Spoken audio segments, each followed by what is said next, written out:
Hello दोस्तों, welcome to our YouTube channel origin education a way towards success. मैं विशाल सिंह आप सभी का आपके अपने यूट्यूब चैनल ओरिजिन एजुकेशन पे बहुत बहुत स्वागत करता हूं। कैसे हैं आप सब? आई होप बहुत अच्छे होंगे, अपने अपने घरों में सेफ होंगे। देखिए दोस्तों, जैसा कि आपको पता है कि 12 अक्टूबर से एसएससी सीएचएसएल का एग्जाम एसएससी रिकंडक्ट कराने जा रही है। ये एग्जाम पहले मार्च में होने वाला था, but due to corona pandemic वहां से ये एग्जाम पोस्टपोन हुआ और अब अक्टूबर में 12 अक्टूबर से एसएससी से इस एग्जाम को रिकंडक्ट करा रही है। तो आज मैं आपके लिए एसएससी सीएचएसएल 2020 की प्रिपरेशन में आपके हेल्प देने के लिए मैं प्रीवियस ईयर पेपर प्रैक्टिस लेके आया हूं। हम लोग इस वीडियो में एसएससी सीएचएसएल 2019 का जो 2 जुलाई 2020 जुलाई में, आपको पता है कि जो लास्ट सीएचएसएल हुआ था वो जुलाई 2020 में हुआ था, तो उसी का 2 जुलाई के मॉर्निंग शिफ्ट का मैं ये पेपर लेके आया हूँ। मॉर्निंग शिफ्ट जो शिफ्ट 1 होती है उसका मैं पेपर आपके लिए लेके आया हूँ। हम इस वीडियो में इस 2 जुलाई के मॉर्निंग शिफ्ट के टोटल इंग्लिश कंप्रीहेंशन के 25 क्वेश्चंस को डिस्कस करेंगे।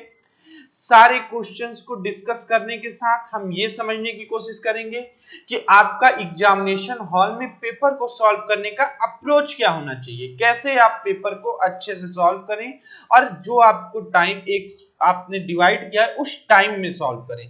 तो उस अप्रोच को हम डेवलप करेंगे इस वीडियो के थ्रू। अगर आपके कोई भी डाउट, कोई भी सजेशंस है तो प्लीज आप मुझे कमेंट बॉक्स में लिख के बताएं, या फिर आप हमारे फेसबुक पेज ओरिजिन एजुकेशन पर भी मुझे पर्सनली मैसेज करके बता सकते हैं। फेसबुक पेज का लिंक डिस्क्रिप्शन बॉक्स में है। साथ ही साथ आप हमारा टेलीग्राम चैनल ज्वाइन कर लें। मैं उस पर regular word of the day provide करता हूँ। Weekly word of the day की टेस्ट होती है, इंपॉर्टेंट इंफॉर्मेशन पीडीएफ में प्रोवाइड करता रहता हूँ, तो प्लीज आप उसे ज्वाइन कर लें।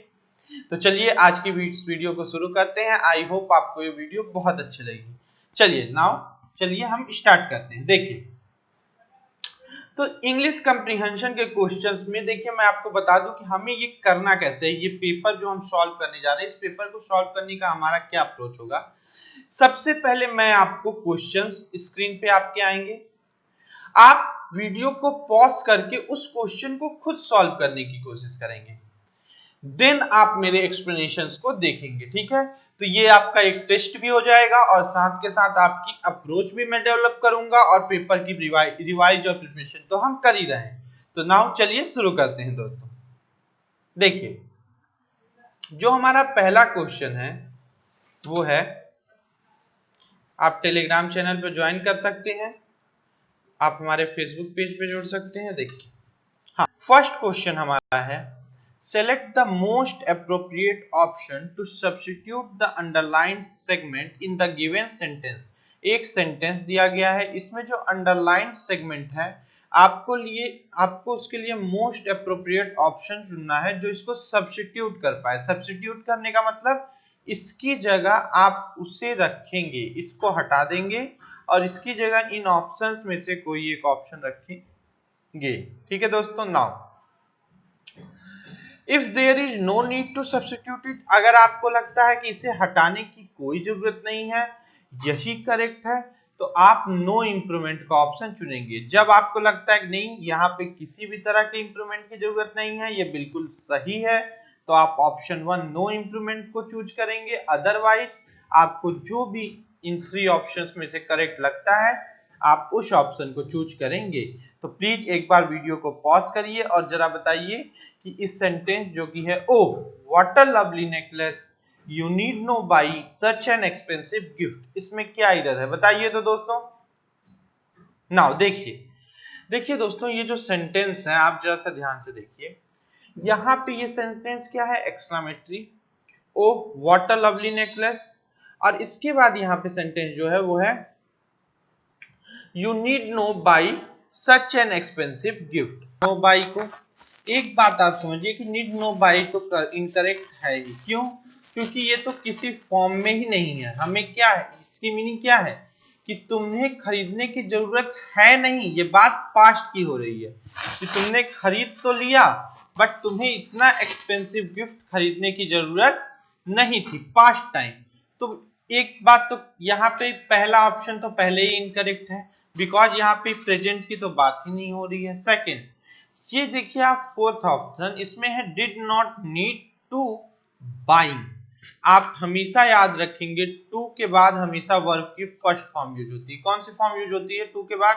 टू के बाद हमेशा वर्ब की फर्स्ट फॉर्म यूज होती है, ना कि वर्ब की फोर्थ फॉर्म।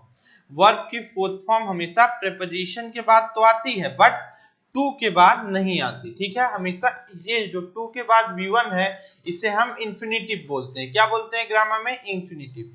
तो यहाँ पे देखिए इस वजह से ये ऑप्शन इनकरेक्ट है, ये ऑप्शन हमने इनकरेक्ट। अब देखिए इन दोनों में, दोनों ही ऑप्शंस का मतलब है तुम्हें नहीं जरूरत थी खरीदने की, बिकॉज यहाँ पे मॉडल का यूज है और वो बोल रहा है मोस्ट अप्रोप्रिएट ऑप्शन चूज करिए। तो मोस्ट अप्रोप्रिएट ऑप्शन है second, option number second, need not have bought. ये स्ट्रक्चर जो है मॉडल, नॉट और हैव विद थ्री, ये पास्ट टाइम को बताने के लिए यूज होने वाला स्ट्रक्चर है। क्या बताता है ये स्ट्रक्चर? पास्ट टाइम, बिल्कुल ठीक है।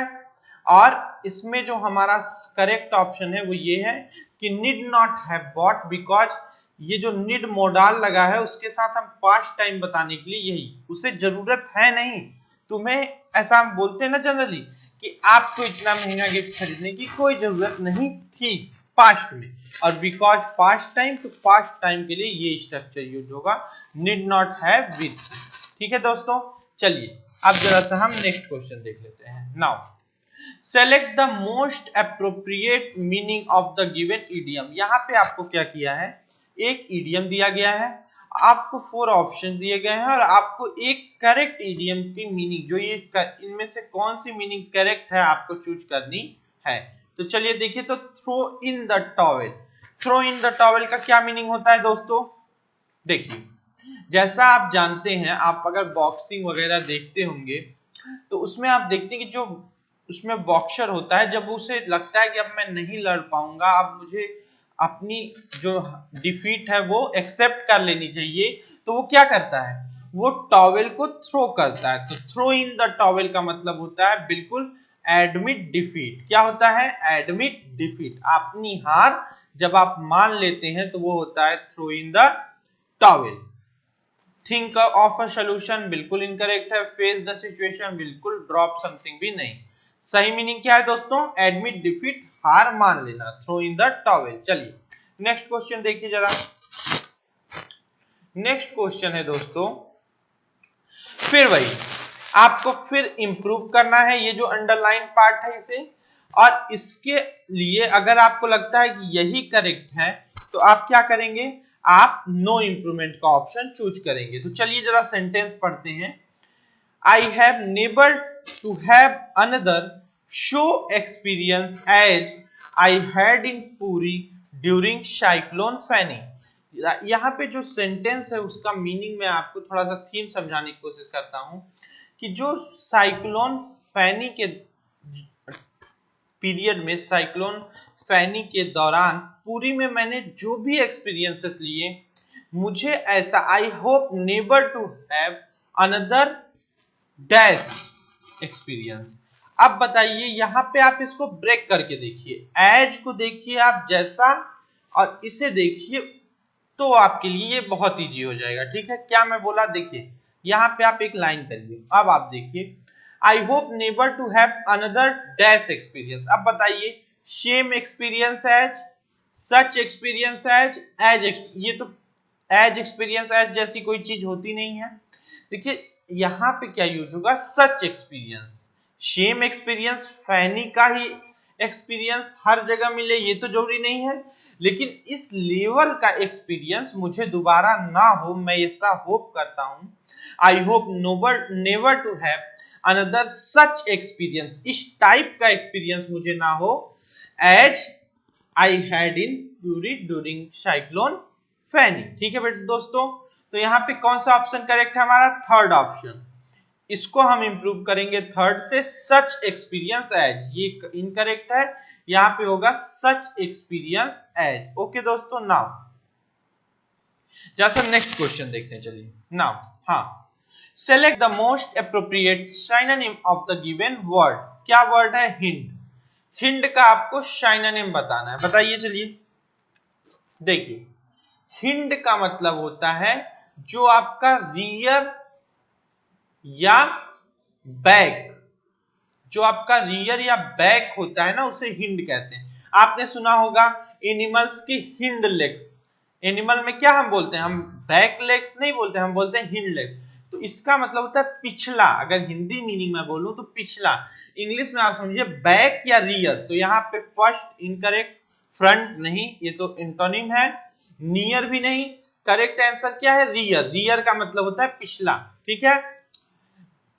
बैक, ठीक है दोस्तों, बैक या रियर इसका हिंड का करेक्ट सिनोनिम होगा, ठीक है दोस्तों। नेक्स्ट क्वेश्चन चलिए देखते हैं। नेक्स्ट क्वेश्चन है, given below are 4 jumbled sentences. आपको 4 जम्बल्ड सेंटेंसेस दिए गए हैं।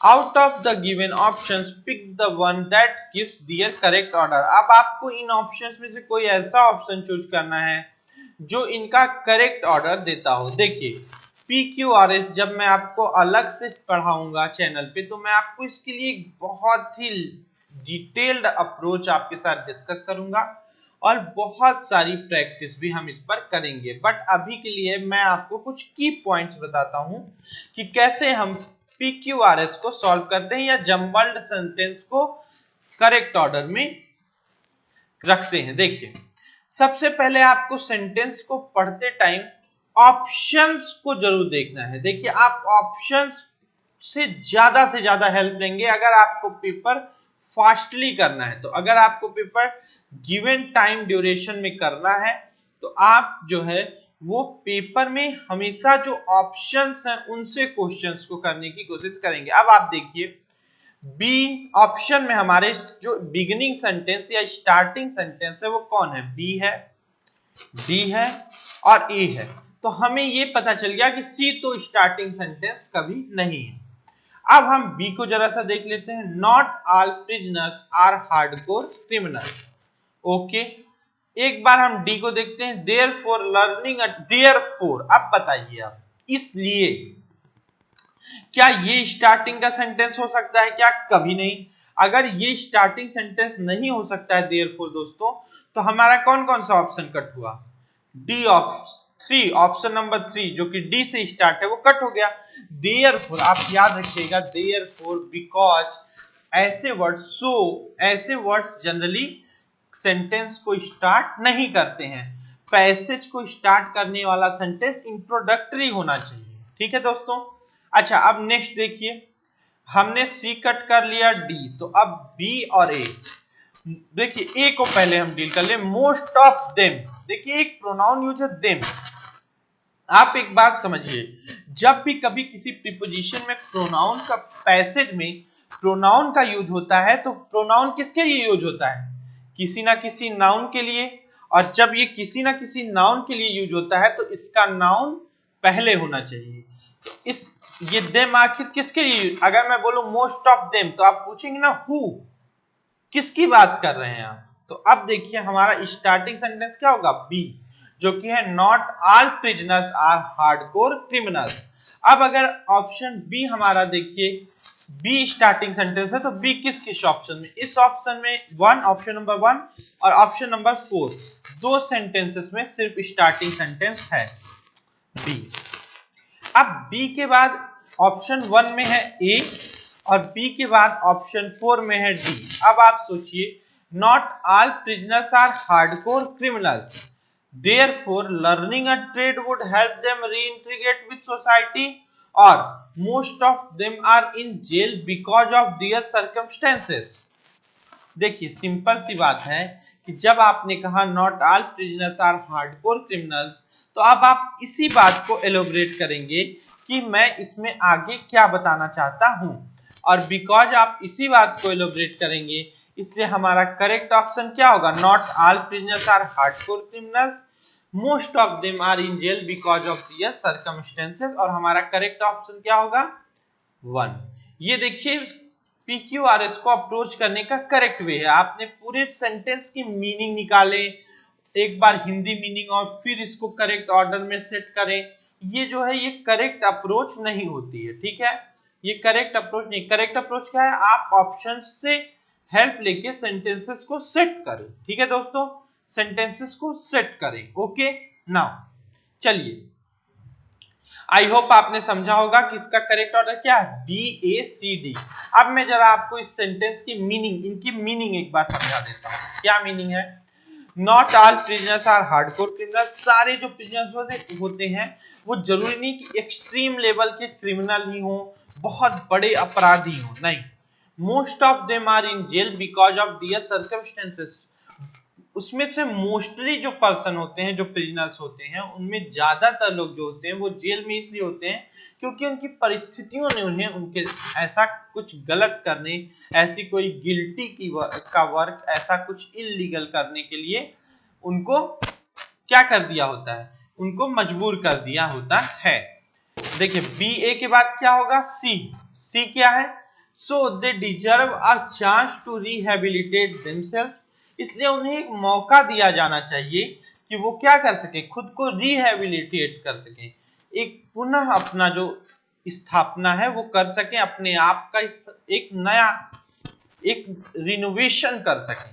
Therefore, learning a trade would help them integrate with society। इसलिए एक जो ट्रेड अगर हम उन्हें सिखाएं, लर्निंग ए ट्रेड, उन्हें एक ट्रेड अगर सिखाया जाए तो वो उन्हें रीइंटीग्रेट का मतलब पुनः जोड़ना, तो वो उनको सोसाइटी से फिर से जोड़ने में क्या करेगी, हेल्प प्रोवाइड करेगी। Option number 1 is the correct answer. Okay friends, now चलिए नेक्स्ट क्वेश्चन एक बार डिस्कस कर लेते हैं। क्वेश्चन नंबर 6 जरा देखते हैं।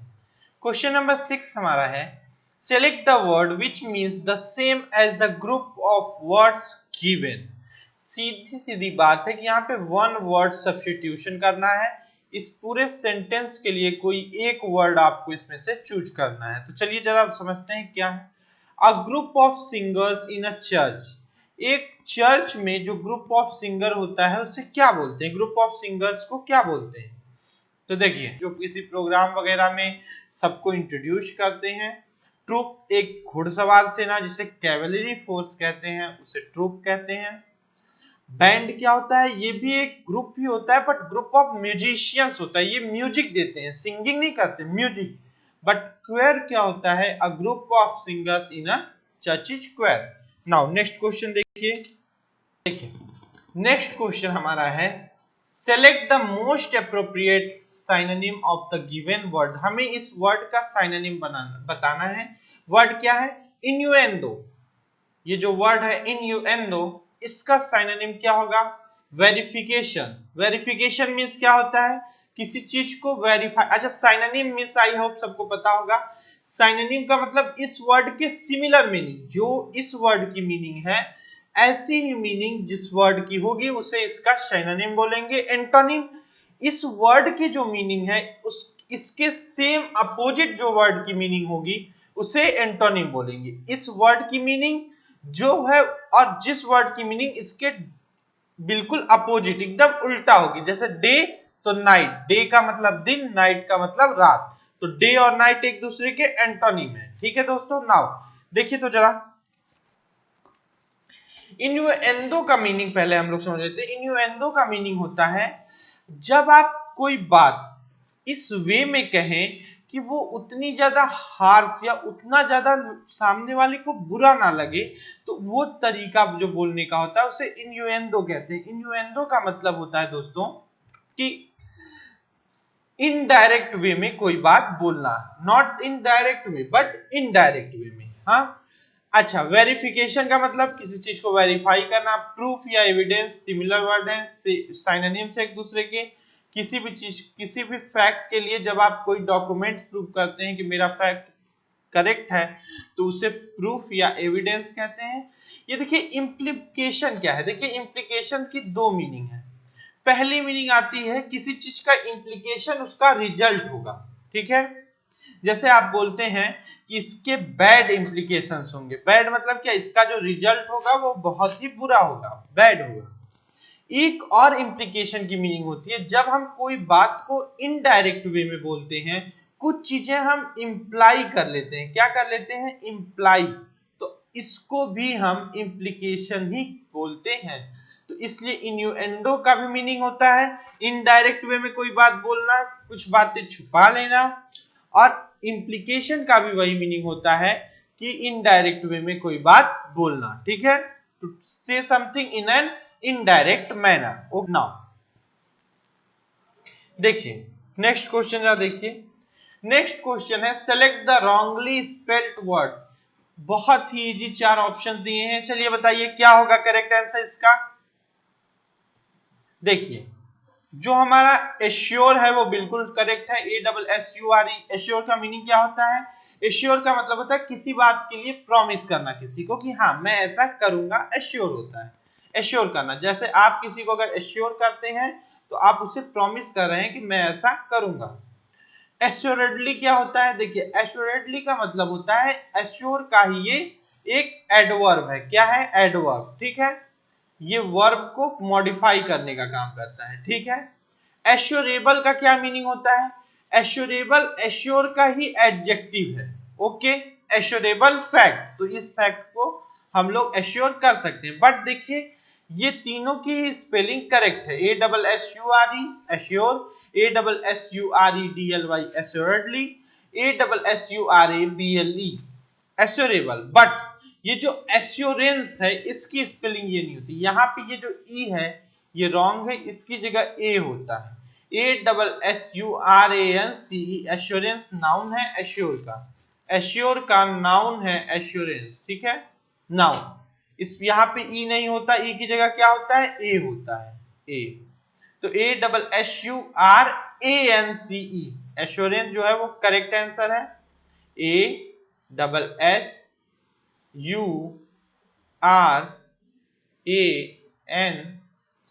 एश्योरेंस जो है वो करेक्ट आंसर है, जबकि ये जो है ये हमारा इनकरेक्ट आंसर है। नाउ चलिए नेक्स्ट क्वेश्चन देखते हैं दोस्तों। हाँ, इसमें हमें क्या करना है? In the given sentence identify the segment which contains the grammatical error. ऐसा पार्ट जिसमें ग्रामेटिकल एरर हो, हमें उस पार्ट को आइडेंटिफाई करना है। 4 पार्ट्स में इस सेंटेंस को डिवाइड करके हमें 4 ऑप्शंस दिए गए हैं, 4 ऑप्शंस दिए गए हैं, 4 पार्ट्स में इसको डिवाइड किया गया है। देखिए तो जरा सबसे पहले हम एक बार सेंटेंस को पढ़ते हैं। The public works department has proposed to construct an elevated corridor which will run parallel to the national highway। क्या आपको कुछ दिखा इस सेंटेंस में? नहीं दिखा, चलिए मैं बताता हूं। The public works department has proposed। अब आप मुझे बताइए कि जब हैज या हैव यानी कि verb to have, has, have या फिर हैड के बाद वर्ब की क्या कभी फर्स्ट फॉर्म आती है क्या? बिल्कुल नहीं। तो कौन सी फॉर्म आती है? वर्ब की हमेशा थर्ड फॉर्म आती है। और यहाँ पे क्या यूज है? वर्ब की फर्स्ट फॉर्म। तो यही पार्ट गलत होगा। तो हमारा जो एरर पार्ट है वो कौन सा होगा? The public work department has propose. अगर यहाँ पे आपको इंप्रूवमेंट के लिए दे देता तो आप इसे क्या कर देते?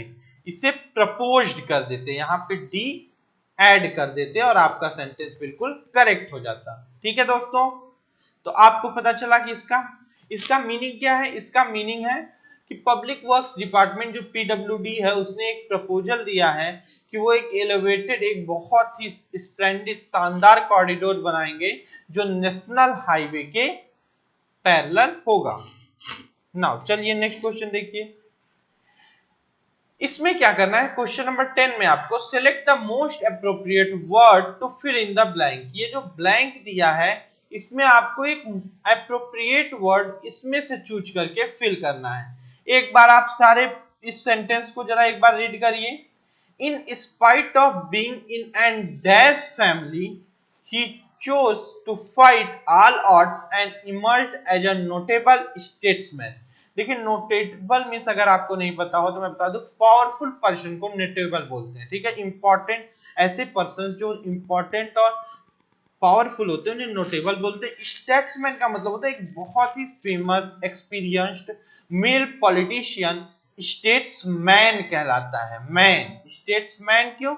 बिकॉज मेल है, एक्सपीरियंस है और पॉलिटिशियन है तो उसे स्टेट्समैन कहेंगे, ठीक है। अब देखिए अगर यहाँ पे एक प्रीपोजिशन यूज है इन स्पाइट ऑफ, तो यहाँ पे जो वर्ड होगा वो इसके अपोजिट होगा। यहाँ पे वो नोटेबल स्टेट्समैन बन चुका है, काफी रिच पर्सन बन चुका है, तो यहाँ पे जो उसकी फैमिली होगी उसमें कोई ना कोई लैग, कमी आपको दिखेगी, कोई ना कोई बोलो प्रॉब्लम दिखेगा। तो क्या प्रॉब्लम, इंटेलिजेंट होना कोई प्रॉब्लम है क्या? नहीं। अच्छा, इंटेलिजेंट का मतलब सबको पता है क्या होता है, बिल्कुल। अब हमें ये समझना है, देखिए अब हमें ये समझना है कि इमैकुलेट, इम्पेकेबल एंड इम्प्रोवाइज्ड, इनका मीनिंग क्या है। तो देखिए इमैकुलेट का मतलब होता है फ्री फ्रॉम एनी फॉल्ट, ऐसी चीज जिसमें कोई भी फॉल्ट नहीं हो उसे इमैकुलेट कहते हैं। इम्पेकेबल का मीन्स भी वही होता है, फ्री फ्रॉम एनी फ्लॉ, जिसमें कोई भी कमी ना हो उसे इम्पेकेबल कहते हैं। ये दोनों साइनोनिम है, ये दोनों क्या है, साइनोनिम है। अब दो तो मीनिंग हो नहीं सकती इसलिए ऐसे ये कट हो गया। इंटेलिजेंट यहाँ पे होगा नहीं। इम्प्रोवाइज्ड देखिए क्या होता है, जो गरीब होता है, एडजेक्टिव है ये, इसका मतलब होता है गरीब, बहुत ही ज्यादा पुअर, ठीक है, क्या, बहुत ही ज्यादा पुअर। तो इसका, इसमें यही हमारा फोर्थ करेक्ट ऑप्शन है। क्या फील होगा, in spite of being born in an improvised family he chose to fight all odds and emerge as a notable statesman. भले ही वो गरीब फैमिली में जन्म लिया था लेकिन उसने सारे ऑड्स से, सारे जो प्रॉब्लम्स थे उससे लड़ाई लड़ी और अब वो बहुत ही पावरफुल पॉलिटिशियन है। हमारा select the most appropriate meaning of the given idiom. एक इडियम हमें दिया गया है और इसकी हमें मीनिंग बतानी है। To air dirty linen in public. To air dirty linen in public का क्या मीनिंग होता है दोस्तों? देखिए to air dirty linen in public का मतलब होता है कि अपनी प्राइवेट बातों को पब्लिक के सामने करना। तो to discuss private affairs in public, जो आपकी प्राइवेट बातें हैं उनको पब्लिक में करना। ऑप्शन नंबर 1 हमारा करेक्ट है, बाकी सारे इनकरेक्ट है, ठीक है। तो option number 1 to discuss private affairs in public. Okay next, the gardener has moved the lawn. देखिए मैं पहले ही बता दे रहा हूं, एक्टिव पैसिव वॉइस में कोई भी हिंदी मीनिंग इसकी समझने की कोशिश नहीं करेगा, बस आप स्ट्रक्चर पे रखिए, आंसर लिखिए और आगे बढ़िए, ठीक है। The gardener has moved the lawn, तो आप सीधे देखेंगे कि हैज बीन मूव्ड होना चाहिए। तो देखिए हैज बीन मूव्ड यहाँ है, हैज बीन मूव्ड यहाँ है, बाकी और किसी में नहीं है, तो दो ऑप्शंस आपके ऐसे ही कट हो गए। अब 1 और 3 में देखिए, यहाँ पे सब्जेक्ट को ऑब्जेक्ट की जगह और ऑब्जेक्ट को सब्जेक्ट की जगह हम लाते हैं, आपको पता होगा। इसमें सब्जेक्ट सब्जेक्ट की जगह ही है, तो ऑप्शन 1 कट हो गया। The lawn has been moved by the gardener हमारा सही ऑप्शन है। तो सही आंसर हमारा कौन सा है, option number 3, the lawn has been moved by the gardener. कोई डाउट नहीं। स्ट्रक्चर एक्टिव पैसिव में आप याद रखेंगे, अगर आपको प्रॉब्लम है पैसिव में तो एक्टिव पैसिव, तो मैं जब पढ़ाऊंगा तो इनका स्ट्रक्चर, एक्टिव पैसिव वॉइस का कैसे हम लोग कॉमन एरर सॉल्व करते हैं, ये सारी चीजें जब मैं पैसिव पढ़ाऊंगा तो आपको जरूर बताऊंगा, ठीक है। अभी मैंने आपको बताया इसको सिंपली करने का तरीका, मैं आपके लिए रिपीट कर दे रहा हूं। आप क्या करेंगे, पहले आप देखेंगे वर्ब की फॉर्म क्या है एक्टिव में, हैज मूव्ड, हैज मूव्ड है, तो अब इसे पैसिव के लिए हम लिखते हैं हैज बीन मूव्ड। बीच में क्या ऐड हो जाता है यहाँ पे, been, B double E N. अब देखिए किस में ऐड है, हैज बीन मूव्ड, इसमें नहीं है तो ये option incorrect. Has been moved और इसमें वॉज मूव्ड है तो ये भी इनकरेक्ट।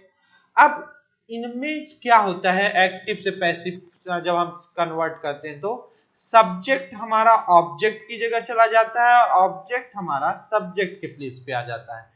तो देखिए इसमें ऐसा नहीं किया गया है, सब्जेक्ट को ऑब्जेक्ट के प्लेस पर नहीं भेजा गया, इसलिए ये इनकरेक्ट हो गया और हमारा करेक्ट ऑप्शन है 3, the lawn has been moved by the gardener. Okay दोस्तों, नाउ चलिए नेक्स्ट क्वेश्चन देखते हैं।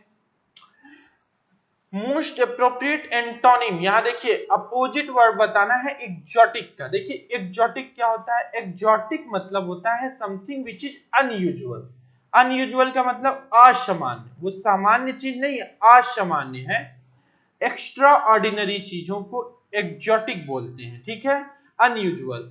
और कलरफुल इसका एंटोनिम कहां से हो जाएगा? अगर कोई चीज अनयूजुअल है तो उसका एंटोनिम तो यूजुअल, सामान्य सी बात। और ऑर्डिनरी का मतलब होता है नॉर्मल, यूजुअल या सामान्य। तो एग्जॉटिक का एंटोनिम हमारा सेकंड करेक्ट ऑप्शन है, जो कि ऑर्डिनरी। ऑर्डिनरी का मतलब होता है सामान्य और एग्जॉटिक का मतलब होता है असामान्य, ठीक है, अनयूजुअल। क्यूरियस मीन्स होता है जिज्ञासु, जो कुछ जानने की इच्छा रखें, एडजेक्टिव है।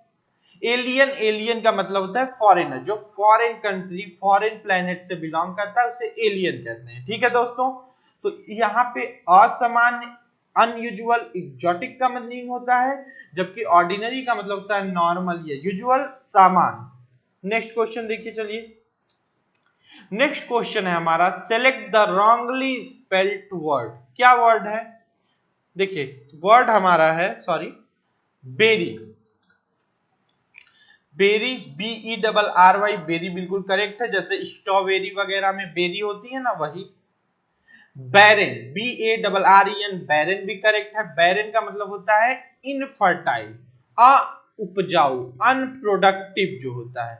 कहते हैं ना कि ये लैंड बहुत ही इनफर्टाइल है, तो वहां पे हम इनफर्टाइल की जगह बैरन भी यूज कर सकते हैं। This land is barren, okay. BARRIER, barrier, आप जानते हैं पुलिस रोड पे क्या लगाती है? बैरियर, ये भी करेक्ट है, ये भी करेक्ट है, स्पेलिंग ये भी करेक्ट है।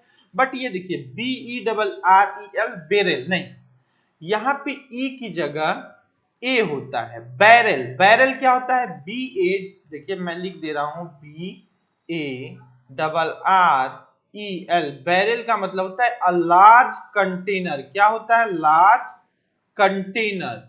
जो एक लार्ज कंटेनर होता है उसे बैरल कहते हैं, बहुत ही बड़ा एक container. Large container is barrel, okay दोस्तों। यहाँ पे ये ऑप्शन हमारा आंसर होगा। यहाँ पे स्पेलिंग क्या होगी मैं फिर से बता दूं, BARREL, बैरल, ठीक है दोस्तों। नेक्स्ट, चलिए नेक्स्ट क्वेश्चन देखते हैं। गिवन, बोलो, फिर वही आपको 4 सेंटेंसेस दिए गए हैं जो कि करेक्ट ऑर्डर में नहीं है, आपको इनका करेक्ट ऑर्डर इस ऑप्शन में से बताना है, ठीक है। चलिए ए को पढ़ते हैं तो आपको दिखता है पहले ही प्रोनाउन। मैंने आपको पहले ही कहा कि प्रोनाउन इन जनरल किसी भी पैसेज को स्टार्ट नहीं करता है। पैसेज का स्टार्टिंग या इंट्रोडक्टरी सेंटेंस प्रोनाउन से स्टार्ट नहीं होता है इन जनरल, मोस्टली केसेस में। तो यहां भी वही है, ही ऑफन आस्क्ड। अगर आप इसकी मीनिंग देखें, ही often asked, who often asked, कौन हमेशा पूछता था, यहाँ पे पता ही नहीं चल रहा। तो इंट्रोडक्टरी सेंटेंस या पहला सेंटेंस तो ये नहीं होगा पैसेज का। तो अगर ये नहीं होगा तो हमारा ऑप्शन 4 करेक्ट गया, क्योंकि उसमें हमारा पहला सेंटेंस क्या है? ए। सबसे पहले हम ए को नहीं रखेंगे। देखिए अब हम देखते हैं B. Emperor Akbar was in the habit of putting riddles and puzzles to his courtiers। ये बिल्कुल सेंटेंस हो सकता है कि इंपरर अकबर को हैबिट थी कि वो पजल्स वगैरह अपने जो कोर्टियर्स थे, जो उनके कोर्ट के लोग थे, उनसे पूछते रहते थे। देखिए वंस ही, अब ये भी फर्स्ट सेंटेंस नहीं हो सकता, आप समझिए क्यों। बिकॉज ही फिर यहाँ पे सेंटेंस को स्टार्ट कर रहा है प्रोनाउन, और प्रोनाउन सेंटेंस को स्टार्ट नहीं कर सकता, तो फोर्थ कट गया, फर्स्ट कट गया ऑप्शन। अब हमारे पास दो ऑप्शंस बचे, 2 एंड 3। ऑप्शन नंबर 2 जो है वो है इंपरर अकबर, बी के बाद ए, दोनों में ही है, तो अब हमें बी के बाद ए रखने में कोई प्रॉब्लम नहीं है। ही often asked questions which were strange and witty, वो हमेशा ऐसे क्वेश्चन पूछते थे जो बहुत ही अजीबो गरीब, स्ट्रेंज यानी कि अजीबो गरीब होते थे, और क्या होते थे? विटी, मतलब फुल ऑफ विजडम, बुद्धिमानी से भरे होते थे, ठीक है। नेक्स्ट को देखिए आप, अब इसके बाद हम डी रखें या C. It took much wisdom to answer these questions. इन क्वेश्चंस को, अभी देखिए हमने किसकी बात की? क्वेश्चंस की, और वही कह रहा है कि it took much wisdom to answer these questions. हमें इन क्वेश्चंस को जो वो पूछते थे, जो कि फुल ऑफ विजडम, जो बुद्धिमानी से भरे हुए और अजीबो गरीब होते थे, इनका आंसर करने के लिए हमें बहुत ज्यादा बुद्धिमानी, शार्प माइंड होने की जरूरत होती थी। तो सिंपल सी बात है कि बी के बाद ए होगा, जो कि ऑप्शन में है, और ए के बाद डी होगा और ऑप्शन नंबर थर्ड हमारा करेक्ट आंसर होगा। तो option third B A D C. मैं सी का भी मीनिंग समझा दे रहा हूं। Once he asked a strange question that confused everyone। एक बार उन्होंने क्या किया, एक बहुत ही स्ट्रेंज क्वेश्चन पूछ लिया जिसने सभी को कंफ्यूज कर दिया, किसी को भी वो क्वेश्चन समझ में नहीं आया, सब लोग परेशान हो गए। तो ये करेक्ट ऑर्डर है बी ए डी सी। ठीक है दोस्तों, नेक्स्ट चलिए नेक्स्ट क्वेश्चन देखिए। Select the correct indirect form of the given sentence. यहां पे आपको एक सेंटेंस दिया है नरेशन का, यहां पे आपको ये डायरेक्ट स्पीच में दिया है, आपको इसे इनडायरेक्ट स्पीच में कन्वर्ट करना है। अब चलिए ऑप्शंस देखते हैं हम लोग। ऑप्शंस देखने के लिए देखिए, पहली बात तो आप समझिए कि अगर यहाँ पे सेड टू है डायरेक्ट स्पीच में, तो इनडायरेक्ट स्पीच में और क्वेश्चन मार्क है, तो इनडायरेक्ट स्पीच में क्या होगा, आस्क्ड। अब यहाँ पे आस्क्ड है, यहाँ पे टोल्ड है, यहाँ पे सेड टू मी है, यहाँ पे आस्क्ड है, तो 2 और 3 कट। अब देखिए अगर डायरेक्ट स्पीच में दीज लिखा है तो इनडायरेक्ट स्पीच में दीज का क्या हो जाता है, दोज। यहाँ पे दीज है, ऑप्शन 1 कट गया। यहाँ पे दोज है बट आस्क्ड नहीं है, तो इसलिए हमने इसे पहले ही कट कर दिया है। यहाँ पे भी दीज है, एक ये ऑप्शन जिसमें दोज है, और यही हमारा करेक्ट आंसर। अब देखिए आप कि विथ इन 5 सेकेंड आप नरेशन और वॉइस के क्वेश्चंस कर सकते हैं। मैंने आपको उस अप्रोच को डिस्कस किया है। क्या आपने देखा, सेट टू का आस्क्ड होगा, आपने सेकंड और थर्ड को कट कर दिया बिकॉज इसमें सेट टू मी है, इसमें टोल्ड है, हमें आस्क्ड चाहिए था। फिर आपने देखा कि दीज वर्ड का क्या हो जाएगा, दोज, यहाँ पे नहीं है, तो ऑप्शन 1 भी कट गया, कट हो गया, तो हमारे पास एक ही ऑप्शन बचता है, ऑप्शन 4, जो कि हमारा आंसर है। चलिए अब हम लोग नेक्स्ट क्वेश्चन की तरफ चलते हैं। नेक्स्ट क्वेश्चन है हमारा कि select the word which gives, यहाँ पे सॉरी गिव्स होगा, select the word which gives the same, which means the same as the group of words given। ये जो ग्रुप ऑफ वर्ड्स हैं इनके स्पेस पे आपको एक ऐसा वर्ड बताना है जो कि इसकी सेम मीनिंग है। सिंपली वन वर्ड सब्स्टिट्यूशन है, ठीक है।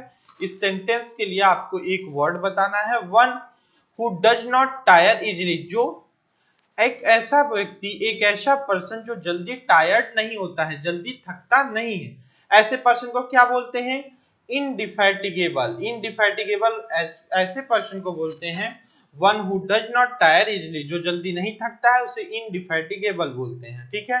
इनइविटेबल का मतलब क्या होता है, जिसे टाला ना जा सके, that can't be avoided.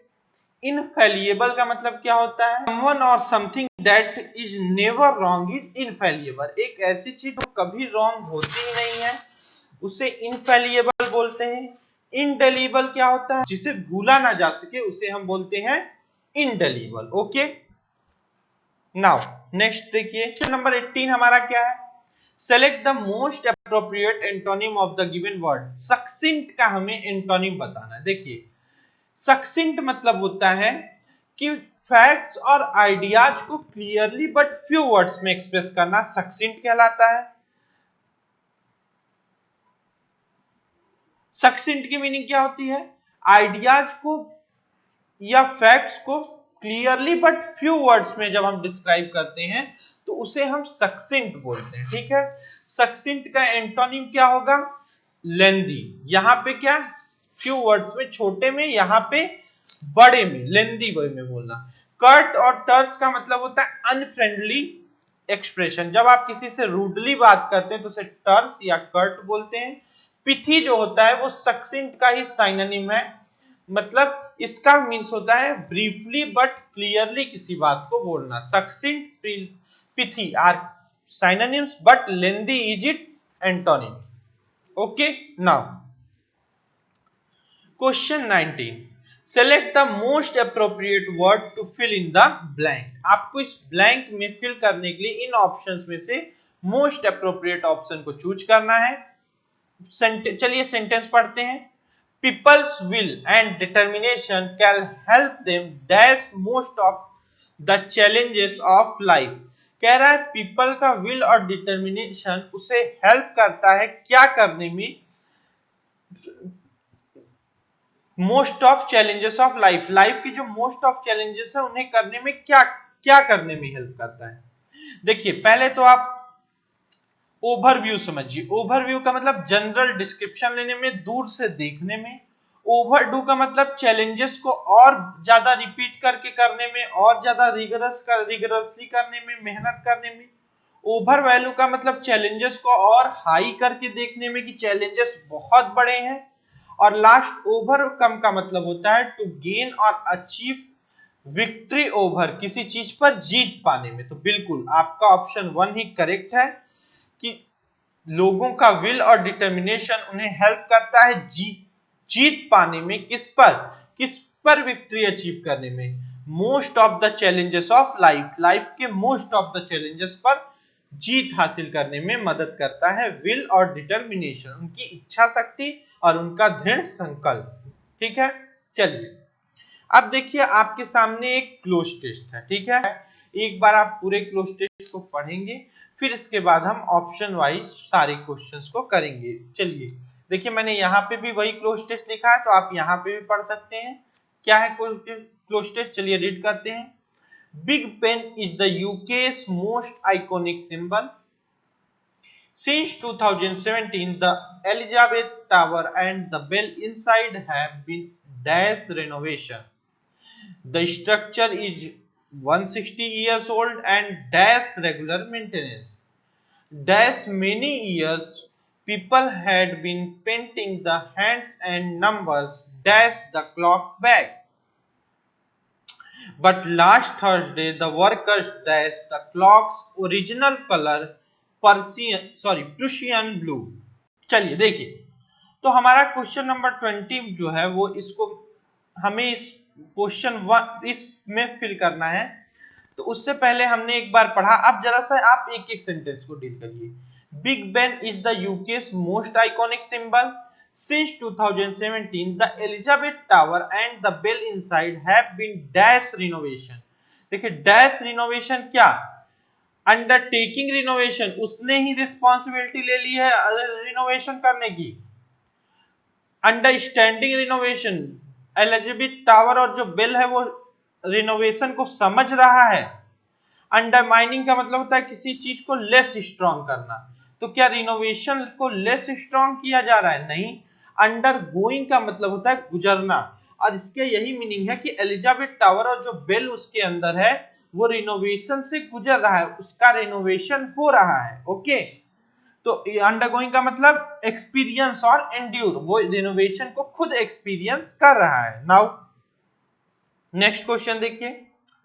Big Ben is the UK's most iconic symbol. Since 2017, the Elizabeth Tower and the bell inside have been, क्या मैंने बताया यहाँ पे क्या फील होगा? Undergoing renovation. यहां तक कंप्लीट। अब देखिए, the structure is 160 years old and that's regular maintenance. What, क्या उसे चाहिए? Has needed, need, was needing, is needed. ठीक है, अब ध्यान से आप समझिए। अगर हम कहें कि ये जो सेंटेंस है इसमें हम देखिए द स्ट्रक्चर इज, ये क्या है? सिंगुलर, और सिंगुलर अगर है द स्ट्रक्चर तो प्लूरल वर्ब तो होगा नहीं, तो सबसे पहले हम नीड को कट करेंगे। अगर होना होता तो यहाँ पे नीड्स होता। ठीक है, बट बिकॉज यहाँ पे नीड है इसलिए सबसे पहले क्या कट होगा? ये need. Second, and dash regular maintenance. What regular maintenance? was needing। ये देखिए यहाँ पे प्रेजेंट इज 160 years old और was needing। एक सेंटेंस आप एंड के पहले प्रेजेंट में लिखेंगे और एंड के बाद पास्ट में? बिल्कुल नहीं। एंड के पहले जो टेंस यूज है वही एंड के बाद यूज होगा, तो इसलिए ये गलत हो गया। अब अगर मैं बोलूं कि द स्ट्रक्चर इज नीडेड, तो इट मींस कि स्ट्रक्चर जो है वो उसको नीड नहीं थी, स्ट्रक्चर से किसी को नीड थी, क्योंकि ये पैसिव है, ये पैसिव स्ट्रक्चर है और हमें यहाँ पे एक्टिव रखना है। क्या रखना है? एक्टिव स्ट्रक्चर रखना है। तो बिकॉज ये तीनों ही ऑप्शन गलत हैं इसलिए होगा हैज नीडेड। मतलब क्या? एक 160 ईयर ओल्ड है स्ट्रक्चर और उसे हमेशा ही रेगुलर मेंटेनेंस की नीड होती है, उसे रेगुलरली मेंटेनेंस देना पड़ता है। ओके फ्रेंड्स, नाउ चलिए डैश मेनी ईयर्स, नेक्स्ट देखिए आप, dash many years people had been painting the hands and numbers.